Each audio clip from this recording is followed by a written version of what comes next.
Sa alternatibong bersyon na ito ng daigdig, ang New York ay pinalitan ng New Rome. Ang lungsod ay kinokontrol ng mga piling pamilya na nagsasabing sumusunod sila sa mahigpit na mga alituntunin at pagpapahalaga sa moral, ngunit sa pribado, nagpapakasawa sila sa mga ipinagbabawal na kasiyahan. Ang natitirang bahagi ng lungsod ay nabubuhay sa kahirapan. Sa ibabaw ng napakataas na gusali, malapit nang tumalon ng arkitekto na si Caesar, gayunpaman bigla niyang pinahinto ang oras at umatras. Matapos titigan ang lupa at ang nakakatakot na taas, muli niyang isinaaktibo ang oras at ang lungsod ay nagpatuloy sa buhay. Samantala, masama ang loob ni Mayor Cicero dahil paulit-ulit na pinag-uusapan ng radyo ang kanyang problema sa pananalapi at ang anak niyang si Julia ay lumabas sa isang photoshoot na walang damit.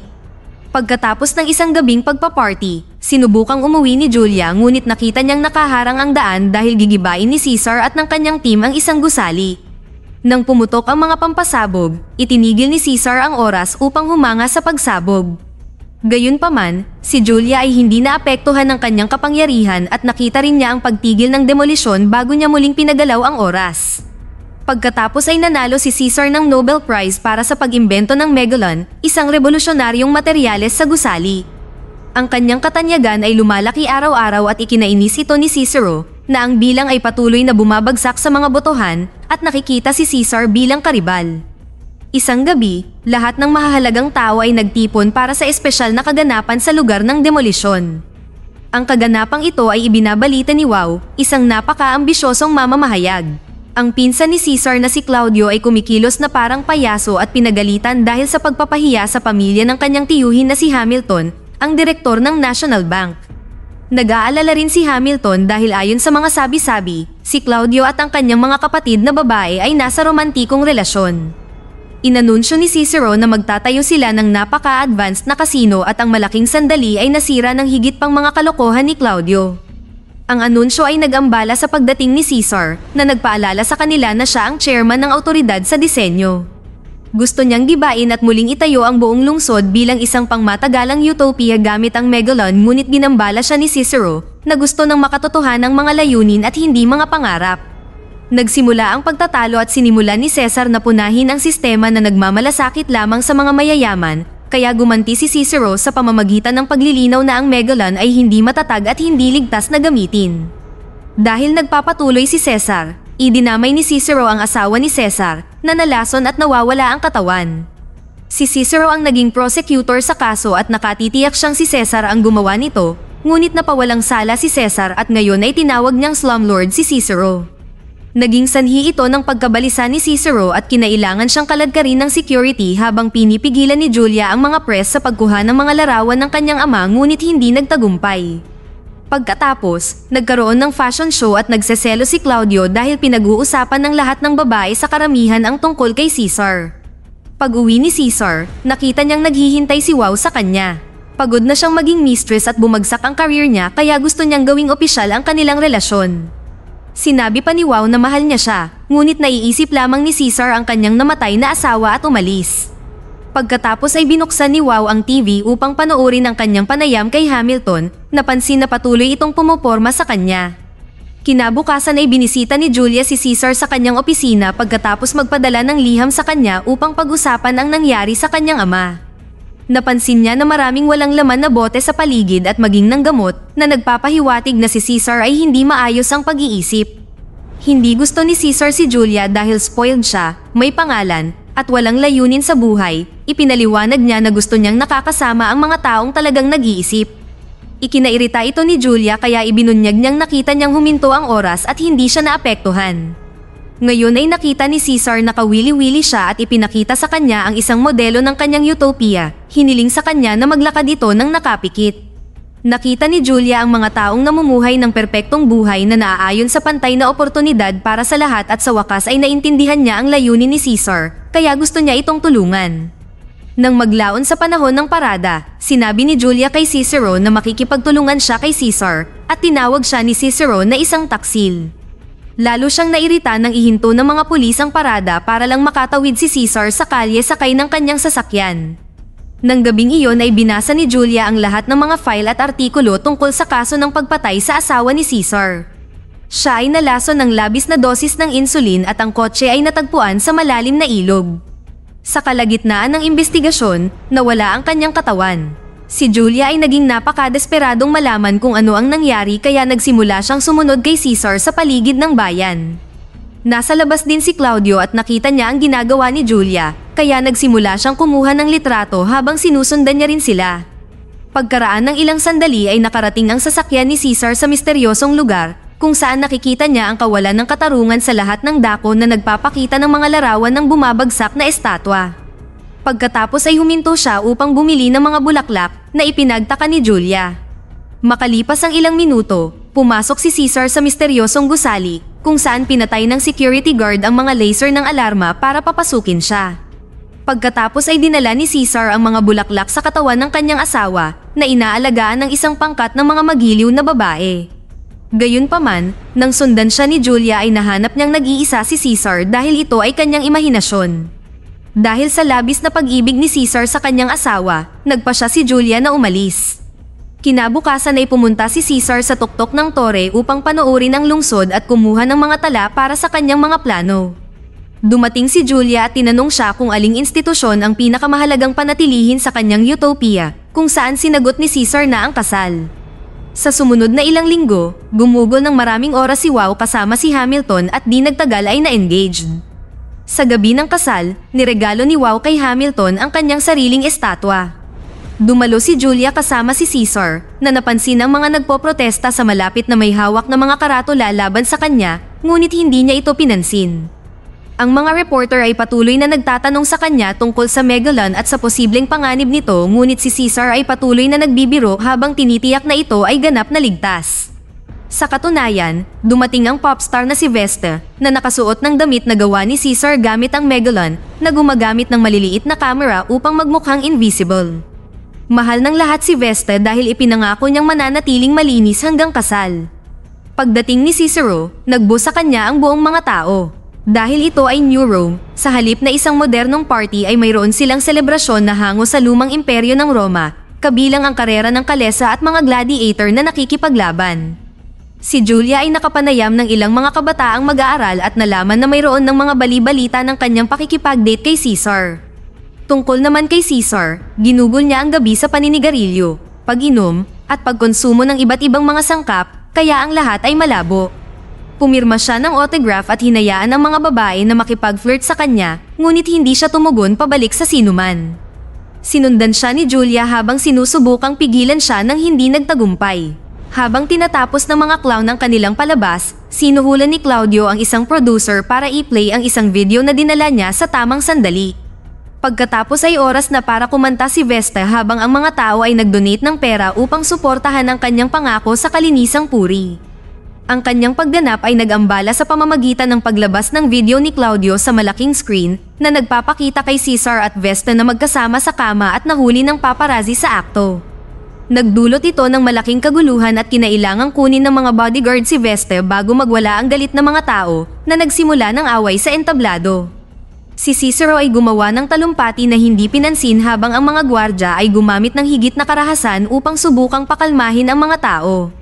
Sa kalaunan, ang mga anti-Cicero na karatula ay umakyat sa entablado. Samantala, sinubukang makatakas ni Cesar sa likod ng pinto at sinuntok siya ng isang lalaki, kaya nauwi rin siya sa away habang patuloy siyang nag-hallucinate. Dahil sa lahat ng mga sangkap na nakonsumo ni Cesar, madali para sa ibang lalaki na itumba siya. Hinanap siya ni Julia at dinala siya sa kanyang sasakyan, ngunit pinigilan sila ng mga pulis. Dahil si Vesta ay menor de edad, si Cesar ay inaresto at pinanatili sa kustodiya.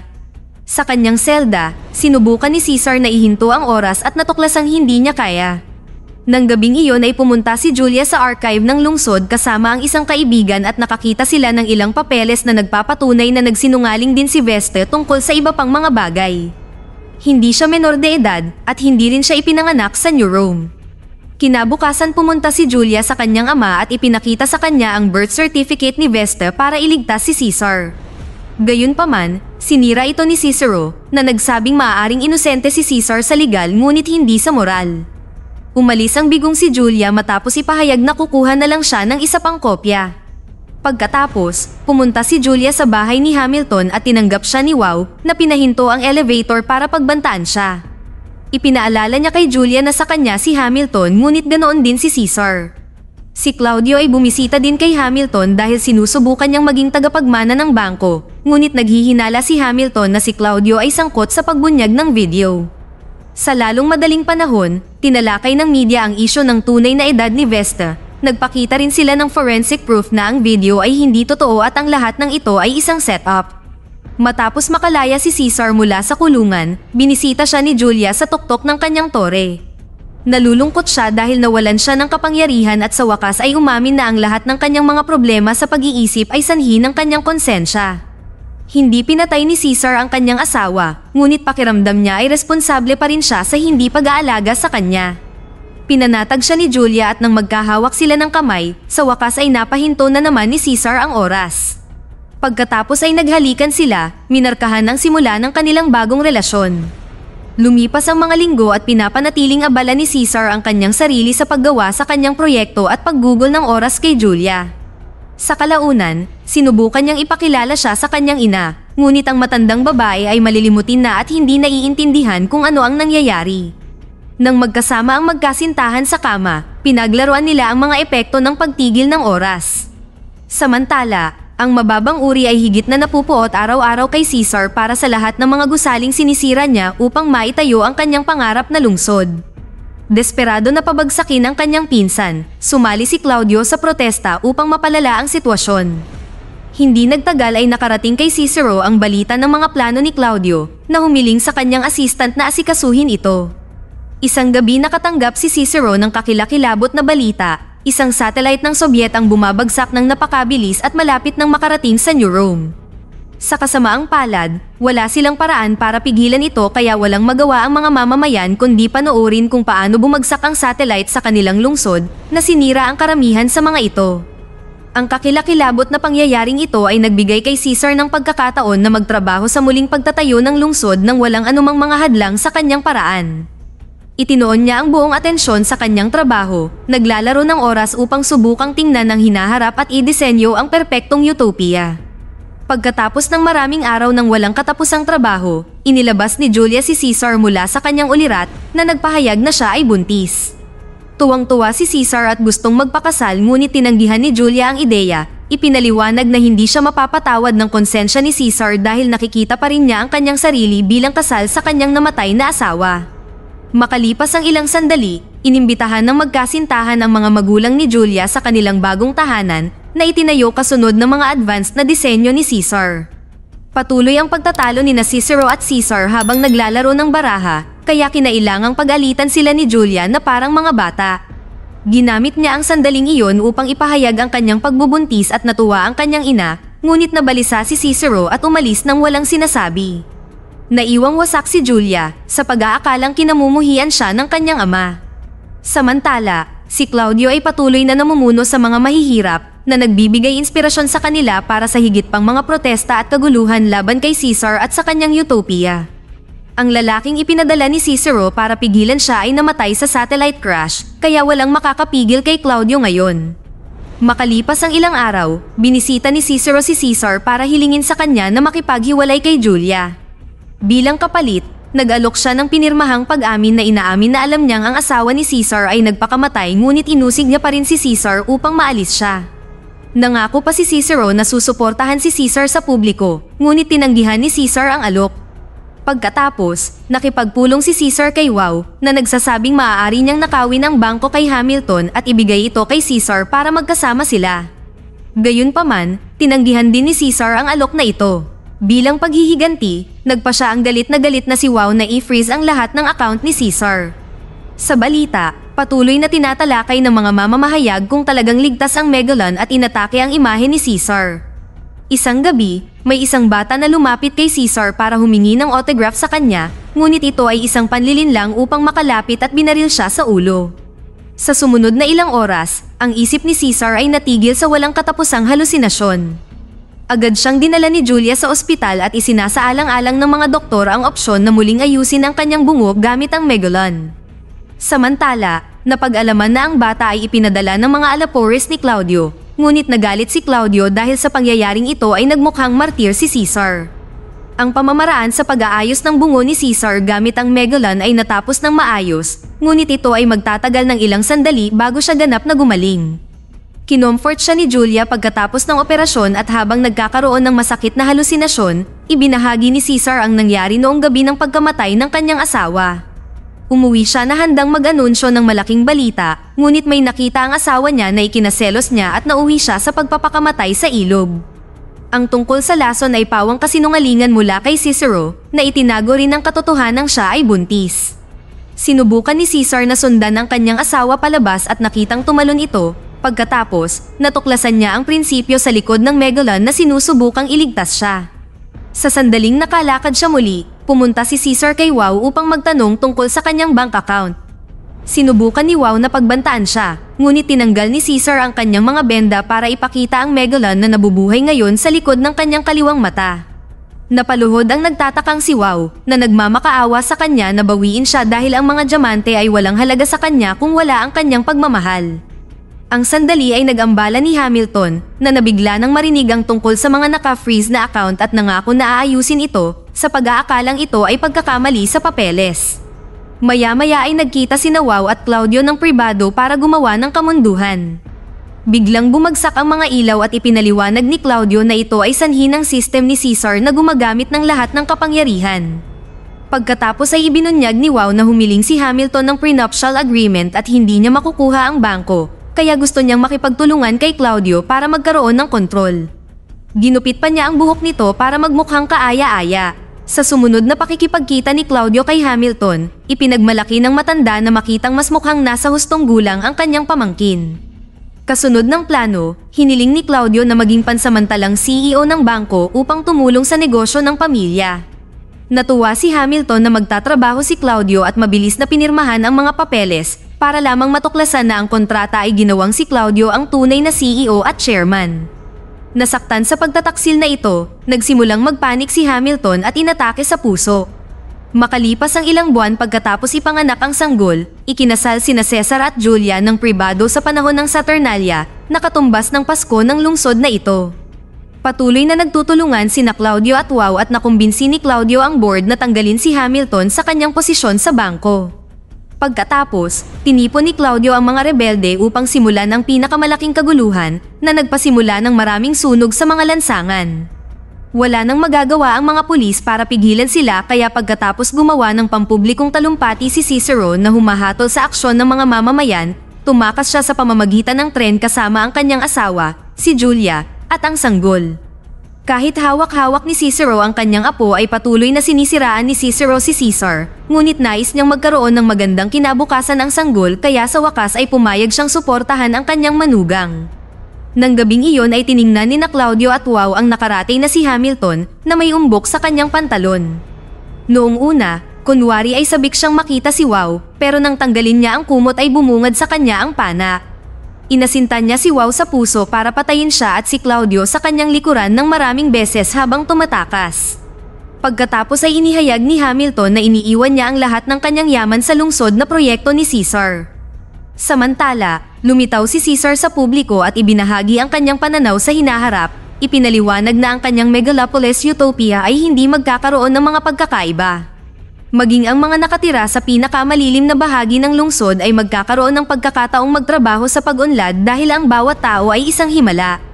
Ang karamihan ay naantig sa kanyang mga salita at napagtanto na sila ay pinakain ng kasinungalingan ni Claudio.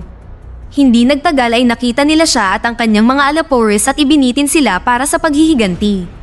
Pagsapit ng bisperas ng bagong taon, kompleto na ang proyektong Megalopolis. Sina Caesar, Julia, at ang sanggol ay sumama kay Cicero at sa kanyang asawa para sa parada. Habang binabati ang mga tagahanga, laking gulat ni Caesar nang makita ang kanyang ina sa karamihan. Nang umabot sa 0 ang countdown ng bagong taon, naghalikan sina Caesar at Julia para ihinto ang oras, ngunit hindi apektado ang kanilang anak. Dito na nagtatapos ang ating kwento. Sana ay nagustuhan nyo. Mag-subscribe na kung hindi ka pa nakasubscribe, pindutin na rin ang notification bell at like button upang matulungan ang channel at mag-iwan na rin ng komento. Maraming salamat sa panonood.